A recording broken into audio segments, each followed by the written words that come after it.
Photo എഡിറ്റിംഗിൽ വളരെ hit ആയിട്ടുള്ള ഒരു എഡിറ്റിംഗ് സ്റ്റൈലാണ് മൂഡി ബ്ലാക്ക് എഡിറ്റ് എന്ന് പറയുന്നത്. നമ്മുടെ സ്കിൻ ടോൺ മാത്രം സാച്ചുറേറ്റഡ് ആയിട്ട് വയ്ക്കുകയും മറ്റുള്ള എല്ലാ കളറും ഡീസാച്ചുറേറ്റ് ചെയ്തിട്ട് ബ്ലാക്കിലേക്കോ അല്ലെങ്കിൽ ഗ്രേയിലേക്കോ കൊണ്ടുവരുന്ന തരം ഒരു അടിപൊളി എഡിറ്റിംഗ് സ്റ്റൈലാണിത്. നമ്മൾ പലപ്പോഴും ഇത്തരം സ്റ്റൈലുകൾ എഡിറ്റ് ചെയ്യാൻ വേണ്ടിയിട്ട് നോക്കുമ്പോൾ നമ്മൾ വീഡിയോസിലൊക്കെ കാണുന്ന വാല്യൂസ് അതുപോലെ അഡ്ജസ്റ്റ് ചെയ്തിട്ട് എഡിറ്റ് ചെയ്യാറാണ് പതിവ്. അല്ലെങ്കിൽ നമ്മളൊരു പ്രീസെറ്റ് ഇട്ടിട്ട് ഡയറക്റ്റ് ആയിട്ട് എഡിറ്റ് ചെയ്യും. ഓരോ അഡ്ജസ്റ്റ്മെൻറ്റുകൾ ചെയ്യുമ്പോൾ എന്ത് മാറ്റമാണ് ചിത്രത്തിൽ വരുന്നതെന്ന് മനസ്സിലാക്കി കഴിഞ്ഞാൽ നമുക്ക് വളരെ സിമ്പിളായിട്ട് നമ്മുടെ ചിത്രത്തിനനുസരിച്ച് നല്ല അടിപൊളി എഡിറ്റ് ചെയ്തെടുക്കാൻ പറ്റും. അപ്പോൾ നമുക്ക് മൂഡി ബ്ലാക്ക് എഡിറ്റ് എങ്ങനെ വളരെ സിമ്പിളായിട്ട് ചെയ്യാമെന്ന് നോക്കാം. ഈ എഡിറ്റ് നമുക്ക് വേണമെങ്കിൽ സ്നാപ്സീഡിലും ലൈറ്റ് ചെയ്യാൻ പറ്റും. പക്ഷേ കുറച്ചുകൂടി ബെറ്റർ ആയിട്ട് കളറുകളെ എഡിറ്റ് ചെയ്യാൻ പറ്റിയ ലൈറ്റ് റൂമിലായതുകൊണ്ട് ഇന്ന് നമ്മൾ ഈ എഡിറ്റുകൾ ചെയ്യുന്നത് ലൈറ്റ് റൂം ആപ്പിലാണ്. Step number 1, cropping. ഏത് എഡിറ്റിൻ്റെയും ആദ്യത്തെ സ്റ്റെപ്പ് എന്ന് പറയുന്നത് നമ്മൾ ഫ്രെയിമിനെ ഒന്ന് റീഅഡ്ജസ്റ്റ് ചെയ്യുക എന്നുള്ളതാണ്. ഇതിൽ നമ്മൾ പ്രധാനമായിട്ട് ശ്രദ്ധിക്കേണ്ട കാര്യം നമ്മുടെ ഫ്രെയിമിൽ എന്തെങ്കിലും അൺവാണ്ടഡ് എലമെന്റ് ഉണ്ടെങ്കിൽ അതിന് നമുക്ക് ക്രോപ്പ് ചെയ്തിട്ട് കളയാൻ പറ്റും. അതുപോലെ തന്നെ ക്രോപ്പ് ചെയ്യുമ്പോൾ ശ്രദ്ധിക്കേണ്ട മറ്റൊരു കാര്യം, നമ്മൾ ഇത് ഏത് പ്ലാറ്റ്ഫോമിലാണ് എഡിറ്റ് ചെയ്തതിന് ശേഷം പബ്ലിഷ് ചെയ്യാൻ പോകുന്നത്. ഇപ്പോൾ ഇൻസ്റ്റാഗ്രാമിൽ നമ്മൾ ഡയറക്റ്റ് ചെയ്യുകയാണെങ്കിൽ 4:5 ആസ്പെക്ട് റേഷ്യോ ആണ് ഏറ്റവും സ്യൂട്ടബിൾ ആയിട്ടുള്ള റേഷ്യോ. അല്ലെങ്കിൽ നമ്മൾ വാട്സപ്പ് സ്റ്റാറ്റസോ ഇൻസ്റ്റാഗ്രാം സ്റ്റോറിയോ ഒക്കെ ആക്കുകയാണെങ്കിൽ 9:16 ആയിരിക്കും സ്യൂട്ടബിൾ ആയിട്ടുള്ളത്. അപ്പോൾ ഇത്തരത്തിൽ നമ്മൾ ഏത് പ്ലാറ്റ്ഫോമിൽ ഏത് പർപ്പസിനെന്ന് നോക്കിയിട്ട് വേണം നമ്മൾ ഇതിൻ്റെ ആസ്പെക്ട് റേഷ്യോ ചൂസ് ചെയ്യാൻ വേണ്ടിയിട്ട്. Step number 2, light adjustment. നമ്മളൊരു ചിത്രം എടുക്കുന്ന സമയത്ത് ചിലപ്പോൾ നമ്മൾ ആ ചിത്രത്തിന് വെളിച്ചം കൂടിയിട്ടുണ്ടാവാം, അല്ലെങ്കിൽ നമ്മൾ എടുക്കുന്ന സമയത്ത് അണ്ടർ എക്സ്പോസ്ഡ് ആയിട്ടായിരിക്കും എടുത്തിട്ടുണ്ടാവുക. അപ്പോൾ നമ്മൾ ആദ്യം ചെയ്യേണ്ട സ്റ്റെപ്പ് എന്ന് പറയുന്നത് ഈ ചിത്രത്തിന് സ്യൂട്ടബിൾ ആയിട്ടുള്ള രീതിയിൽ വെളിച്ചത്തിനെ ഒന്നും കൂടെ അഡ്ജസ്റ്റ് ചെയ്യുക എന്നുള്ളതാണ്. നമ്മൾ മൂഡി ബ്ലാക്ക് എഡിറ്റ് ചെയ്യുന്ന സമയത്ത് നമുക്ക് എക്സ്പോഷർ കുറയ്ക്കുകയാണ് വേണ്ടത്. അപ്പം ആദ്യമായിട്ട് നിങ്ങളുടെ ചിത്രം നല്ല വെളിച്ചത്തിലുള്ള ചിത്രമാണെങ്കിൽ നമുക്ക് ഡയറക്റ്റ് ആയിട്ട് തന്നെ എക്സ്പോഷറിൻ്റെ വാല്യൂ നമുക്ക് കുറച്ച് വയ്ക്കാം. കോൺട്രാസ്റ്റ് നമുക്ക് കുറച്ച് വെച്ച് കഴിഞ്ഞാൽ അതിനൊരു കുറച്ചുകൂടി ഒരു ഫെയ്ഡഡ് ലുക്ക് കിട്ടും. അതുകൊണ്ട് കോൺട്രാസ്റ്റ് കുറയ്ക്കാം. ഈ ചിത്രത്തിൽ നിങ്ങൾ നോക്കുകയാണെങ്കിൽ ബാക്ക്ഗ്രൗണ്ടിൽ സ്കൈ ഒക്കെ ഉണ്ട്. സ്കൈ ഒക്കെ ഉള്ള ചിത്രങ്ങളിൽ സ്കൈയിലുള്ള ഡീറ്റെയിലുകൾ കുറച്ചുകൂടി വിസിബിൾ ആവാൻ വേണ്ടിയിട്ട് ഹൈലൈറ്റ്സ് കുറയ്ക്കുന്നതായിരിക്കും നല്ലത്. അതുപോലെ തന്നെ ഷാഡോസ് കുറച്ചുകൂടെ കുറയ്ക്കുന്നതിനനുസരിച്ച് ബ്ലാക്ക് ഒക്കെ കുറച്ചുകൂടെ ഡീപ്പ് ബ്ലാക്ക് ആയിട്ട് മാറുന്നത് കാണാം. ഈ ചിത്രത്തിൽ ഞാൻ വൈറ്റും അതുപോലെ തന്നെ ബ്ലാക്കും അഡ്ജസ്റ്റ് ചെയ്യുന്നില്ല, അത് അങ്ങനെ തന്നെ കീപ്പ് ചെയ്യണം. അപ്പോൾ നിങ്ങളുടെ ചിത്രത്തിനനുസരിച്ച് വൈറ്റ് വളരെ കൂടുതലാണെങ്കിൽ വാല്യൂ നിങ്ങൾക്ക് കുറച്ച് വയ്ക്കാവുന്നതാണ്. Step number 3, curve adjustment. Moody ചിത്രങ്ങളുടെ പ്രത്യേകത എന്ന് തന്നെ പറയുന്നത് അതിൻ്റെ ഒരു മാറ്റ് ലുക്കാണ്, അല്ലെങ്കിൽ ഒരു ഫെയ്ഡഡ് ലുക്കാണ്.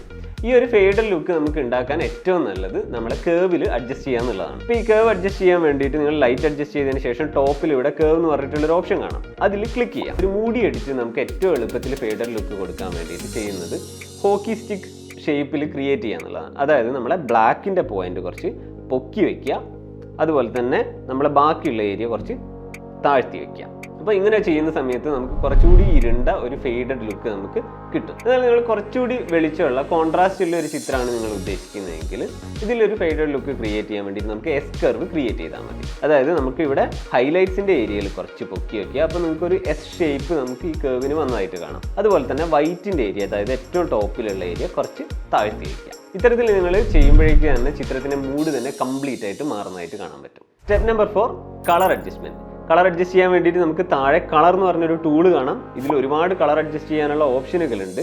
അപ്പോൾ ഇതിൽ മിക്സ് എന്ന് പറഞ്ഞിട്ടുള്ളൊരു ഓപ്ഷൻ കാണാം. അതായത് ഈ മിക്സിൽ നമുക്ക് ഈ ചിത്രത്തിലുള്ള എല്ലാ കളറുകളും അഡ്ജസ്റ്റ് ചെയ്യാനുള്ള ഓപ്ഷനാണ്. നമുക്ക് ആ കളർ വീലിലുള്ള എല്ലാ കളേഴ്സും ഇവിടെ കാണാൻ പറ്റും. ഇതിൽ നമുക്ക് വളരെ എളുപ്പത്തിൽ ചെയ്യാനുള്ള ഒരു മെത്തേഡ് എന്ന് പറഞ്ഞു കഴിഞ്ഞാൽ ഇതിൽ ഗ്രീൻ തൊട്ട് അങ്ങോട്ടുള്ള കളേഴ്സ്, അതായത് cool colours, green, blue, violet അങ്ങനെയുള്ള കളറുകളെല്ലാം സെലക്ട് ചെയ്തിട്ട് അതിൻ്റെ സാച്ചുറേഷൻ കുറച്ച് വയ്ക്കാം. അതായത് നമ്മൾ ഓരോന്നായിട്ട് സെലക്ട് ചെയ്യുക, എന്നിട്ട് സാച്ചുറേഷൻ്റെ വാല്യൂ 0 ആക്കി വയ്ക്കാം. ഇവിടെ അക്വ സെലക്ട് ചെയ്യുക, സാച്ചുറേഷൻ 0 ആക്കുക, ബ്ലൂ സെലക്ട് ചെയ്യുക, 0 ആക്കുക. മറ്റു കളറുകളും ഇതുപോലെ സെലക്ട് ചെയ്യുക, സാച്ചുറേഷൻ 0 ആക്കി വയ്ക്കാം. ഇപ്പോൾ തന്നെ നിങ്ങൾക്ക് ഓൾറെഡി ഒരു ബ്ലാക്ക് ലുക്കിലേക്ക് വന്നിട്ടുണ്ട്. ഇപ്പോൾ നമുക്ക് ഇവിടെ സാച്ചുറേറ്റഡ് ആയിട്ടുള്ളത് നമ്മുടെ സ്കിൻ ടോണിലുള്ള കളറുകൾ മാത്രമാണ്, അതായത് ഓറഞ്ച്, റെഡ്, യെല്ലോ. അപ്പോൾ ഈ കളർ അഡ്ജസ്റ്റ് ചെയ്യുമ്പോൾ നമ്മുടെ സ്കിന്നിൻ്റെ ലുക്ക് തന്നെ മാറും. അതുകൊണ്ടാണ് നമ്മൾ അധികം ടച്ച് ചെയ്യാത്തത്. പക്ഷേ എന്നാലും നമുക്ക് ഈ കളറിനും ഫുള്ളി സാച്ചുറേറ്റഡ് ആയിട്ടുള്ള ഒരു ലുക്ക് വേണ്ട. അപ്പോൾ നമ്മൾ ചെയ്യേണ്ടത് എന്താണെന്ന് വെച്ചാൽ റെഡ് സെലക്ട് ചെയ്യുക, എന്നിട്ട് അതിൻ്റെ സാച്ചുറേഷൻ വാല്യൂ കുറയ്ക്കുക. അതായത് നമുക്കൊരു 30-ക്കും 50-ക്കും ഇടയിലുള്ള ഒരു സാച്ചുറേഷൻ നിങ്ങളുടെ ചിത്രത്തിനനുസരിച്ച് അത്തരത്തിലുള്ളൊരു വാല്യൂ കൊടുത്താൽ മതി. അതുപോലെ തന്നെ ഓറഞ്ച് സെലക്ട് ചെയ്തു, എന്നിട്ട് ഞാൻ സാച്ചുറേഷൻ കുറച്ചൊരു 30-35 റേഞ്ചിലോട്ട് കൊണ്ടുവന്നു. അതുപോലെ തന്നെ യെല്ലോ സെലക്ട് ചെയ്തിട്ട് അതിൻ്റെ സാച്ചുറേഷൻ കുറച്ചിട്ട് ഒരു 30-ലേക്ക് അല്ലെങ്കിൽ ആ ഒരു റേഞ്ചിലോട്ട് കൊണ്ടുവയ്ക്കാം.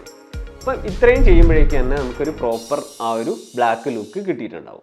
Step number 5, colour grading. Colour grading എന്ന് പറയുന്നത് നിങ്ങൾ പലപ്പോഴും സിനിമയിലൊക്കെ കണ്ടിട്ടുണ്ടാവും. എസ്പെഷ്യലി ഇംഗ്ലീഷ് സിനിമകളിലൊക്കെ വളരെ പോപ്പുലർ ആയിട്ടുള്ള ഒരു രീതിയാണ് ഓറഞ്ച് ടീൽ ലുക്ക് എന്ന് പറയുന്നത്. അതായത് ഷാഡോസിൽ ബ്ലാക്കിന് പകരം കുറച്ചൊരു ടീൽ അല്ലെങ്കിൽ ബ്ലൂ ടീൽ കളറുകൾ ആഡ് ചെയ്യുകയും ഹൈലൈറ്റ്സിൽ നമുക്ക് ഒരു ഓറഞ്ച് യെല്ലോ കളർ ടോൺ കൊടുക്കുകയും ചെയ്യാം. ഇത്തരത്തിലുള്ള ഒരു എഡിറ്റ് ചെയ്യാൻ വേണ്ടിയിട്ട് നമുക്ക് ലൈറ്റ് റൂമിലുള്ള ഫീച്ചറാണ് കളർ ഗ്രേഡിംഗ് എന്ന് പറയുന്നത്. നമ്മൾ വീഡിയോയിലൊക്കെ കളർ ഗ്രേഡ് ചെയ്യുന്നത് പോലെ തന്നെയുള്ള കളർ വീൽ ഓപ്ഷനാണ് ഇവിടെ ഉള്ളത്. നമുക്ക് ഷാഡോയിൽ ഒരു ബ്ലൂ ടോൺ ആദ്യം കൊടുക്കാം. അപ്പോൾ ആദ്യത്തെ ഈ ഒരു ബ്ലാക്ക് ഡോട്ട് ക്ലിക്ക് ചെയ്ത് കഴിഞ്ഞാൽ ഷാഡോയിൽ കളർ ആഡ് ചെയ്യാനുള്ള ഒരു ഓപ്ഷൻ കിട്ടും. എന്നിട്ട് നമുക്ക് വീലിൽ നിന്ന് നമുക്ക് സ്യൂട്ടബിൾ ആയിട്ടുള്ള ഒരു കളർ സെലക്ട് ചെയ്യാം. അപ്പോൾ ഞാനിവിടെ ഒരു ബ്ലൂ ടീൽ കളറാണ് സെലക്ട് ചെയ്യുന്നത്. അതിനുശേഷം നമുക്കിവിടെ അതിൻ്റെ വാല്യൂ അഡ്ജസ്റ്റ് ചെയ്യാം. ഇതിൻ്റെ എഡ്ജിലോട്ട് പോകുമ്പം ആ വാല്യൂ വളരെ സാച്ചുറേറ്റഡ് ആവും. അത് സെൻറ്ററിലോട്ട് പോകുന്നതിനനുസരിച്ച് സാച്ചുറേഷൻ കുറഞ്ഞു വരും. അപ്പോൾ നമുക്ക് വളരെ ചെറിയൊരു കളർ ടോൺ മാത്രം മതി. അതായത് നമുക്ക് 10നും 15നും ഇടയിലൊക്കെയുള്ള വാല്യൂവിൽ സാച്ചുറേഷൻ കൊടുത്താൽ മതി. ഇപ്പം തന്നെ നല്ലൊരു ഫീലുള്ള ഒരു കളർ നമുക്ക് ചിത്രത്തിൽ കിട്ടും. ഇനി നമുക്ക് ഹൈലൈറ്റ്സിൽ കുറച്ചൊരു യെല്ലോ ടോൺ കൊടുക്കാം. അതിന് വേണ്ടിയിട്ട് നമുക്ക് മൂന്നാമത്തെ ഡോട്ട് അത് സെലക്ട് ചെയ്യുക. അപ്പോൾ നമുക്ക് ആ ഒരു ഹൈലൈറ്റ്സിൻ്റെ വീല് അവൈലബിൾ ആയിട്ട് വരും. എന്നിട്ട് നമുക്ക് അതിൽ ഹൈലൈറ്റ്സ് കൊടുക്കാനുള്ള കളർ ഇങ്ങനെ സെലക്ട് ചെയ്യാം. അപ്പോൾ ഞാൻ ഇതിലൊരു ഓറഞ്ച് യെല്ലോ ടോണാണ് സെലക്ട് ചെയ്യുന്നത്.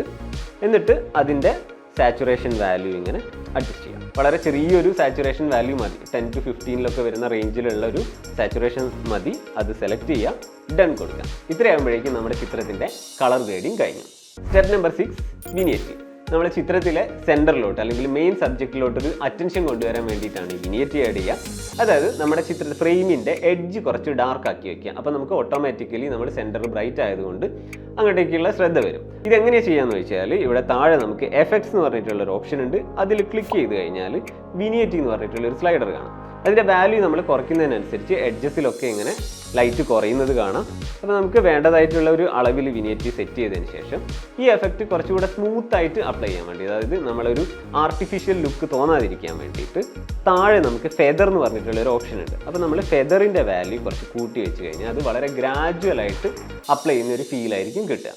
Step number 7, sharpening. നിങ്ങളുടെ ചിത്രത്തിനെ കുറച്ചുകൂടി ഷാർപ്പൻ ചെയ്യണം, കുറച്ചുകൂടി ഒരു ക്ലാരിറ്റി കൊടുക്കണമെങ്കിൽ നമുക്കിവിടെ താഴെ ഡീറ്റെയിൽ എന്ന് പറഞ്ഞിട്ടുള്ള ഒരു ഓപ്ഷൻ ഉണ്ട്. ഡീറ്റെയിൽ ക്ലിക്ക് ചെയ്യാം. അപ്പോൾ ക്ലിക്ക് ചെയ്ത് കഴിഞ്ഞാൽ ടോപ്പിൽ നിങ്ങൾക്ക് ഷാർപ്പനിങ് എന്ന് പറഞ്ഞിട്ടുള്ളൊരു ഓപ്ഷൻ കാണാം. അതിൻ്റെ വാല്യൂ നിങ്ങൾക്ക് ഇങ്ങനെ കൂട്ടി വയ്ക്കാം. ഇങ്ങനെ നമ്മൾ ഷാർപ്പൻ ചെയ്യുമ്പോഴുള്ള ഒരു കുഴപ്പം എന്താണെന്ന് വെച്ചാൽ നമ്മുടെ ചിത്രത്തിലുള്ള എല്ലാ പിക്സലും ഷാർപ്പനാകും. അപ്പോൾ അത് നമ്മുടെ ചിത്രത്തിന് ഒരു ആർട്ടിഫിഷ്യൽ ലുക്ക് കൊടുക്കും, മൊത്തത്തിലൊരു ഷാർപ്പൻ ആയിട്ടുള്ള ഒരു ഫീൽ വരും. പക്ഷേ നമുക്ക് ഈ ചിത്രത്തിൻ്റെ എഡ്ജസ് മാത്രം ഷാർപ്പൻ ചെയ്താൽ മതി. അപ്പം അങ്ങനെ നമ്മൾ എഡ്ജസ് മാത്രം സെലക്ട് ചെയ്യാനുള്ള ഒരു ഓപ്ഷനാണ് ഇവിടെ താഴെ മാസ്കിംഗ് എന്നുള്ളത്. ഇത് ചെയ്യുക എങ്ങനെയാണെന്ന് വെച്ച് കഴിഞ്ഞാൽ നമ്മുടെ 2 വിരൽ ഉപയോഗിച്ചിട്ടാണ് ഈ സ്ലൈഡർ അഡ്ജസ്റ്റ് ചെയ്യുന്നതെങ്കിൽ നിങ്ങൾക്ക് ഇവിടെ അതൊരു ബ്ലാക്ക് ആൻഡ് വൈറ്റിൽ കാണാൻ പറ്റും. അപ്പോൾ നമ്മൾ ഈ വാല്യൂ കൂട്ടുന്നതിനനുസരിച്ച് വളരെ കൃത്യമായിട്ട് എഡ്ജസ് സെലക്ട് ആവുന്നത് ഇത് കാണാൻ പറ്റും. അപ്പോൾ നിങ്ങളെ എഡ്ജിൽ മാത്രം ചിത്രം ഷാർപ്പൻ ചെയ്തിട്ട് ഇരിക്കും. ഇത്രയും ചെയ്ത് കഴിഞ്ഞാൽ നമ്മുടെ മൂഡി ബ്ലാക്ക് എഡിറ്റ് സെറ്റായി. ഇനി നമുക്ക് ഇതേ എഡിറ്റ് മറ്റൊരു ചിത്രത്തിൽ അപ്ലൈ ചെയ്യണമെങ്കിൽ വളരെ സിമ്പിളാണ്. ഇവിടെ ടോപ്പിലുള്ള 3 ഡോട്ട്സിൽ ക്ലിക്ക് ചെയ്യുക, കോപ്പി സെറ്റിങ്സ് കൊടുക്കുക, എന്നിട്ട് വേറൊരു ചിത്രം ഓപ്പൺ ആക്കിയതിന് ശേഷം ആ ഡോട്ടിൽ ക്ലിക്ക് ചെയ്തിട്ട് പേസ്റ്റ് സെറ്റിങ്സ് കൊടുത്താൽ മതി. ഓക്കെ, ഇനി നിങ്ങൾക്ക് ഇത് ഫ്യൂച്ചറിൽ വീണ്ടും ആവശ്യമുണ്ട്, അല്ലെങ്കിൽ ഇത് നമുക്ക് മറ്റാരുമായിട്ടെങ്കിലും ഷെയർ ചെയ്യണമെങ്കിൽ ഇതിനൊരു പ്രീസെറ്റായിട്ട് സേവ് ചെയ്യാനും പറ്റും. അതായത് വീണ്ടും ഈ 3 ഡോട്ട്സിൽ ക്ലിക്ക് ചെയ്യാം, എന്നിട്ട് ക്രിയേറ്റ് പ്രീസെറ്റ് എന്ന് പറഞ്ഞിട്ടുള്ള ഒരു ഓപ്ഷൻ ഉണ്ട്. അത് സെലക്ട് ചെയ്തിട്ട് ടോപ്പിൽ നമുക്ക് ഈ പ്രീസെറ്റിന് നല്ലൊരു നെയിം കൊടുക്കാം. അപ്പോൾ ഇവിടെ നെയിം ടൈപ്പ് ചെയ്യാം. അതിനുശേഷം ടിക്ക് ബട്ടൺ ക്ലിക്ക് ചെയ്ത് കഴിഞ്ഞാൽ അത് നമ്മുടെ പ്രീസെറ്റുകളുടെ ലിസ്റ്റിൽ ഇപ്പോൾ വന്നിട്ടുണ്ടാവും. നെക്സ്റ്റ് ടൈം നിങ്ങളൊരു ചിത്രം എഡിറ്റ് ചെയ്യുന്ന സമയത്ത് പ്രീസെറ്റിൽ പോയിട്ട് ഈ ഒരു എഫക്റ്റ് അപ്ലൈ ചെയ്താൽ മതി. ഇന്നത്തെ എഡിറ്റ് നിങ്ങൾക്ക് ഇഷ്ടമായി എന്ന് കരുതുന്നു. ഫോട്ടോത്തെ ഇത്രയും കാലം സപ്പോർട്ട് ചെയ്ത എല്ലാവർക്കും നന്ദി പറയാണ്. അതുപോലെ തന്നെ നിങ്ങളുടെ ഫോട്ടോഗ്രാഫി ഇഷ്ടപ്പെടുന്ന സുഹൃത്തുക്കൾക്കും അതുപോലെ തന്നെ എഡിറ്റിങ്ങുകൾ ഇഷ്ടപ്പെടുന്ന സുഹൃത്തുക്കൾക്കും ഒക്കെ ചാനലിൻ്റെ ലിങ്ക് ഷെയർ ചെയ്യാം. അപ്പോൾ നമുക്ക് വീണ്ടും പുതിയൊരു എഡിറ്റിങ്ങുമായിട്ട് അടുത്ത എപ്പിസോഡ് കാണാം. See you guys. Bye bye.